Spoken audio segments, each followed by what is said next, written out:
Thanks. Ready? All right. Welcome, everybody. It's good to see everybody here. Really proud of our players on the game they won this past Saturday into Sunday. Appreciate everybody who went, showed up, and was there. Appreciate your travel. I think our team showed a lot of courage, showed the character, showed the culture, and found a way to win. Right, and that's a very good football team. Last year they finished the season 18th in the country. It's a very tough place to play. Teams beat a lot of Power 5 teams. So getting to play there, having to play there, a very difficult environment. With that said, you got to give them a lot of credit. They're a really good football team. Our non-conference opponents are 32-8. We said at the beginning of the year there's going to be no easy non-conference games. They're all really good. They're all champions. They all know how to win. It's really good football. And that was an example on Saturday night of that. But I'm proud of our resolve. As a coach, you look and you're proud of all that, especially in the locker room afterwards, and you have that. Then you've got to move on to what do we have to fix. And there's plenty to fix. Our defense deserves a lot of credit. Under 100 yards rushing, one explosive play, and then 3 big 3-and-outs. But on the 3-and-outs, there was a defensive penalty, which created the drive to continue to go, and those 3 drives ended in 21 points. So we were off the field, but then had a penalty. So we weren't penalized a lot game 1. Game 2, I didn't think we were penalized a lot, just in really critical situations. Right, when you sit there and look at it, that we have to be able to fix. And I know our players want to respond to that. Some things that usually don't happen, which is really good, right, is, Muhammad fumbled, our quarterback fumbled, dropped a snap. We had the personal foul. We had the muff punt. We had a hold on a 3rd and 8 we convert. So, again, there was inopportune times to have penalties that set us back. But with all that said, our players found a way to win. And we're being tested at the very beginning of the season by very good teams, no matter despite what anybody says. That's a really good football team that almost beat the 23rd ranked team in the country the week before at their place. So you got to give them a lot of credit. Fresno State's a really good football team. As I said before, I don't think Antoine Winfield Jr. is ever going to be allowed in the state of California or near Fresno ever again, with all due respect. But they're a really good football team, really tough. Jeff Tedford's, I think, one of the best coaches in the country. He gets the most out of his talent, the most out of his players, and just a tremendous head football coach. And you can tell by how he's flipped that program. We got a really good opponent coming into TCF Bank Stadium. I have a lot of history with them in terms of playing against them when I was at Western Michigan University. A lot of you are going to ask about the triple option. It's option. It's not exactly the same as the veer option of Georgia Tech, but it's very similar. Option football, but there are some things that make it a little bit different. It's more zone option than veer option. They're a very good football team, very well coached. They got athletes everywhere. And they've won the Sun Belt in the last few years, and they're very good. Won 10 games last year, very good on defense. They play an odd front. Quarterbacks are both very good. Doesn't matter who plays, they're both very good. They both can run the offense. Their backs are big. They're strong. They can run. You looked last week, Maine 6th in the country, and they beat Maine pretty handily. And when you looked at it in terms of the last 5 minutes, Maine scores a bunch of points, but they were up 23-3. They're a very good football team, well coached, very disciplined. And when you're playing the triple option, you got to be ready for everything. Or the zone option. So we got a challenge, another elite team coming in. That's won championships. Like I said, 32-8 with the non-conference opponents we're playing. So there are no easy weeks, and this is the exact same thing. So we're looking forward to playing again. I know our team's ready to get back and get playing again. That's what I love about this team. They can't wait to get back on the field and play. But with that, we'll open up for questions. Last week we were sitting here talking about Jorge Reyna and threat that he had running the ball. How did you feel like you guys were able to take that away from him? Well, I thought that we did a great job swarming to the football. We condensed the pocket. We didn't give him a lot of lanes to be able to escape through. One was keep contained, and 2 was being able to keep the pressure and shrink it from the inside out. And that's what we did. We kept contained, then the inside shrunk it, and he had no place to run. I thought our guys did a really good job of tackling, put him in some positions where he made some bad throws. But he's a really tough player. He's very competitive, very good, very accurate. And just a gritty football player. But I thought we were able to stabilize that. Again, what hurt us was every time we drive, we'd have a fumble, we'd have a major penalty, and it set us back. Uncharacteristic of our football team. So, again, getting all that and learning that if we can still do all that and still win, that says a lot about our football team. We just can't keep doing it, right? And that's one game too many, and that's the way we approach that with our football team. What was Winfield's coverage responsibility on that play? Yeah, his coverage, they run a really good play. They run a delay with the tight end, bring him across the field, and then wheel him up vertical, which is very difficult because everybody's down the field already with the responsibilities. And it's kind of like a Y throwback where everybody kind of already has the responsibilities taken care of.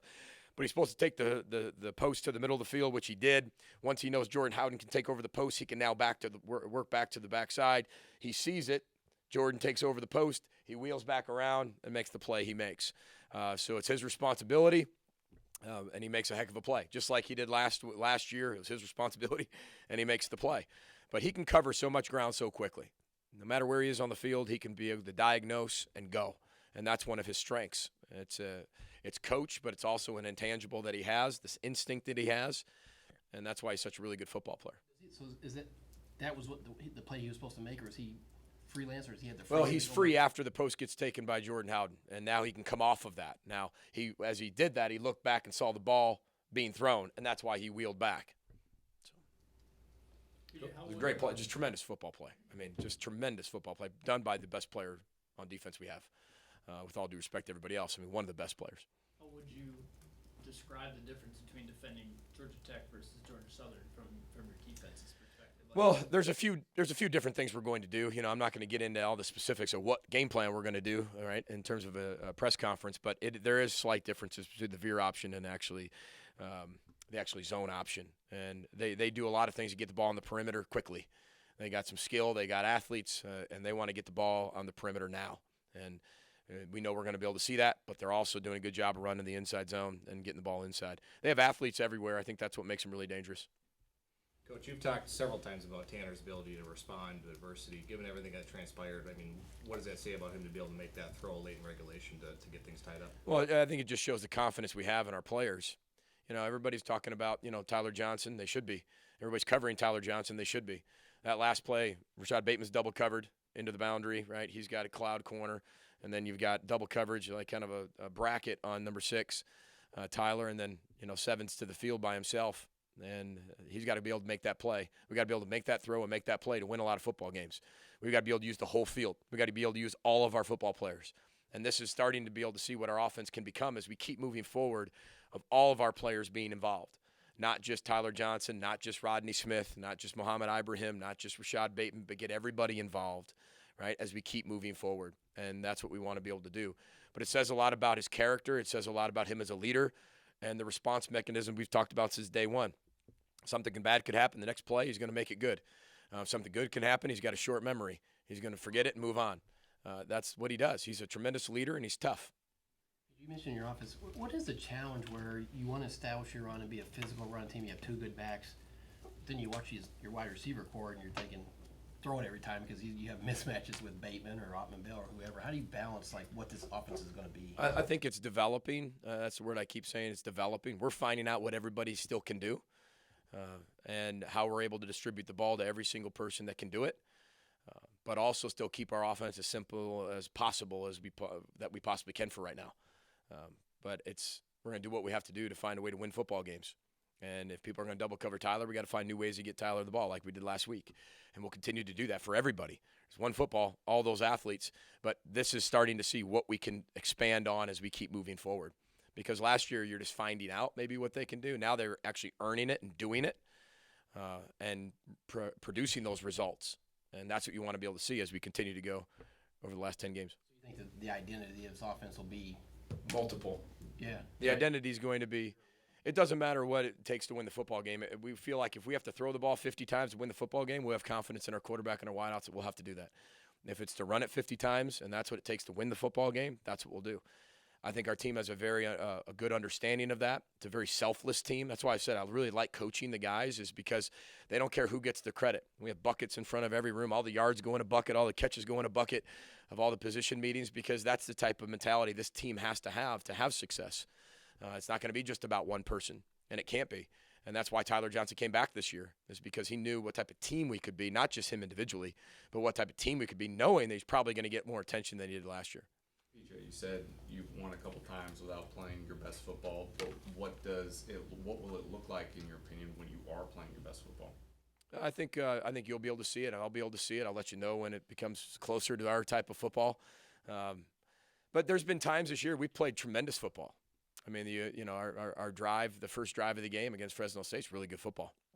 There's been times we just haven't done it consistent enough, and then defensively, there's been times where we can be off the field and get the ball back to go score more points, and we make a mistake or we make a penalty, and next thing you know, there's a touchdown being scored, right? And everybody else gets coached too. We're playing good football teams, playing really good football teams. I think everybody in this room understands how good football teams we've played. And again, not talking about, everybody Power 5 and everybody ranked and things like that. These are really good football teams who know how to win games, who circle us on the schedule as the game, right? And we know that. I was there at one point, right? I know what it's like to feel like that. But we just got to be able to find a way to be more consistent in everything that we do. I think Bill Belichick said it best. You want to play better, play better. But to play better, you got to prepare better. And I think our practices have shown that. First drive, you were able to get the tight ends in the passing game a little bit. What have you seen from that position group so far? Clay Patterson's doing a really good job of developing our tight ends. I think they're becoming more consistent in the run game and the pass game. Our offense, you got to be able to put your hand in the ground. You got to be able to block a 6 technique. You got to be able to run block very physically. But you also have to be able to be athletic enough and catch the ball well enough to be able to be in our passing game. And I think Jake Paulson's really developed. I think O'Keefe had one of his best games before he was out of the game. But I think he had one of his best games. He was playing for the 14 plays he was in there. Very consistent performance from him. And then as we keep going, we're going to get Brevin Spanford more involved. But again, guys have to be able to earn that part, and be able to be more physical, be able to do the whole thing, and not just go out there to be a specialized person in something. So we want to make sure when you're going on the field, it doesn't matter who's out there, we can run our offense. Have you ever thought about running the triple option in your coaching career? And what goes into philosophy? Is it the area, the region that you're coaching in and the access that you have to recruits, or what goes into deciding, what your brand is going to be? Yeah, that's a good question. Well, I'm a wide receiver at heart, and I'm a wide receiver coach at heart. So I don't think I've ever thought about running the triple option just based on being a receiver. I selfishly, I don't know if that would ever enter my mind. We do have option in our offense. I mean, we have it, but the triple option, old school football. And that's what a lot of people did. The forward pass didn't come from later on in the years, right? And you watch everybody run the triple option. It's a great equalizer. You could be the biggest, strongest, fastest team, but you still got to play. You take that person that can 2 gap, now all of a sudden he's got to play 1 gap, right? You pretty much put handcuffs on a defense pretty quickly, right? And you make them one-dimensional, but you make that defense one-dimensional, right? And you use that type of skill against themselves. But when you look at like the Armies and the Navies and the Air Forces and what they've been able to do, maybe not with the 5-star athlete, but those players that fit the system and be able to work so well in the system. You saw it last week with Army against Michigan, and you saw how hard their defense played and how it equalized, how many skilled players and how many skilled defenders Michigan has. Army was able to equalize that based on the triple option, based on the true gap sound defense. And it's been around a very long time. I think everybody has bits and pieces of it. But there's certain teams that have invested in it. They've invested in it in recruiting, whether that is for their own firm beliefs in the way they play football, or it's for a recruiting tactic that they can feel like that's the best that they can be able to fit with their recruits into a certain system. Coach, playing Georgia Southern this week, this team has a lot of recruits from Georgia, a lot of key contributors. Why have you had so much success, particularly in that state, finding key players? Yeah, we have 12 players on our team from the state of Georgia. I mean, it's been really a hotbed for us in recruiting. There's direct access from Minneapolis to Atlanta, nonstop flights, a lot of them per day. I mean, a lot. You can be here in 2.5 hours on a flight and be closer than most of the cities in Georgia for driving. So it's been very easy for us to get there. And once you have a little bit of success with some guys down there, that spreads like wildfire. And that's what we've done. It's nice to have Rashad Bateman have a lot of success, from Tift County and have people be able to see him play and see a Georgia boy have success, and then go on and on about a lot of the guys we have from Georgia. But it's really nice to be able to have that recruiting bed, play a team from Georgia, and a lot of our players understand that. I mean, Bateman at one point I think was committed to them at one point. But again, it's always going to be a recruiting hotbed for us, and whether it's near Atlanta or near other cities in the state, rural areas, urban areas, we have so many guys that have ties to the state of Georgia, and we'll continue to recruit it heavily. PJ, when you grind out 2 wins the way you've done, what do you hope that the players take away from that, winning those games in that manner moving forward? Yeah, we're going to be in a lot of close games all year somehow, some way. We always are, and you got to be that team that can find a way to win close games. We've been educated in 2 weeks of how to do that. We're going to be tested as the year goes on. This week, other weeks, we're always going to be tested. But you see the mental fortitude, you see the courage, you see the character of your team when games don't go exactly to plan, or when you get challenged, especially on the road in a hostile environment like that with all the circumstances against you. You find a way to win. That says a lot about your football team. So, again, we've got to be better, and they know that. They watch it. They see it. One thing I like about this team is they continue to come to work every single day ready to go. They have fun with each other. It's a fun team to coach. They're excited. They're excited to get better, and I think that breeds well for the future. Is there a teaching lesson there, too, from Saturday that how a penalty can change a game? Oh, we had so many. This is the card I used, right? That's the card I used for our team meeting that I just shared with you today. All the things that went wrong, right? As a football coach, there's so many things that went right, and that's what happened in the locker room. And we celebrate, and everybody's having a great time, and pretty cool atmosphere inside that locker room at 4 a.m, whatever it was. By the time we got done playing Central Time. But at the end of the day, they know on Sunday when they come back in, now it's time to be, put your leather vest on, zip it up, and let's be critical of each other. Let's be critical of ourselves. Let's change our best. Let's find a way to make sure we can improve from this. There's a lot of hard lessons they've got to watch. And they got to watch in front of their teammates. But that's the only way to get better. That's not calling somebody out in a negative way. That's not how our program does it. We use it as educational and teaching moments through a positive way to make sure everybody understands you can't do this if you want this, right? If you want a certain result, you can't do this, right? Here's what it looks like when we don't do it. Here's what it looks like when we don't do it. Because we didn't win the 78%. We won the 22%. Well, last year when we did that, when we just won the 22%, we were 0-6. Well, this year we're 1-0. But you can't live in the world of that 22%. You got to be able to continue to find ways to win the football games statistically, right, that we value, especially with the turnover margin, especially with the missed tackles and the explosive plays that fit in that 78%. If we're not winning those, we're not going to win many football games. And you're not going to get away with it. There's only so many times you could touch the stove, right? They know that. But again, we're playing against really good football teams. And those teams are well coached. And they're circling us as their Super Bowl, as that big game. And we're playing a tough place to play. There's a lot of teams that did that didn't come away with a victory, and we did. So we've got to be able to continue to educate them, but also, praise them, praise the model of what we want to be able to get the result that we need. We got one more for Coach. You mentioned last week about guys not just doing their jobs, but sometimes overdoing it, like filling in where maybe they should. How they responded to that disciplinary lesson in this week. Yeah, well, everybody's got to do their job. Week one we were a little bit out of character, doing everybody else's job, a little amped up. Last week I think everybody did their job. We just have to do our job better. Right? We eliminate 3 things out of that game, and it's completely different. But you can't eliminate things. You just got to learn from things. This week, everybody has to do their job 10 times better than did it last week because it is gap sound. It is option football. And if you don't do your job, it isn't a 10-yard gain. The guy's hitting his head on the goalpost, right? It's a touchdown. So we have to make sure that we continue to do that, which I felt like we matured in from week 1 to week 2 in being able to do that. But just a gutsy performance last week, a gutsy way to win. When everybody thought we wouldn't. You look at everything after the game and you're finding all the information to share with your team. I think Fresno had a 93 or 94% chance of winning at one point, when it got to that 4th and 13, and we only had a 6 or 7% chance of winning. And when you kind of go through that stat line, I think on ESPN, it's like that graph, that continues to show. And it went from, bright red to shot right back up to maroon. And it was like, we show them those things.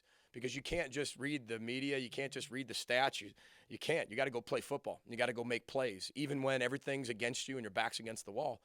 So that's what I saw from our team, and that's what's encouraging for the future. We have to play better, though. They know that. The message has been sent loud and clear, but they're a mature group. Players understand that. It's a player-led team, and find a way. Appreciate everybody. Thanks for your time.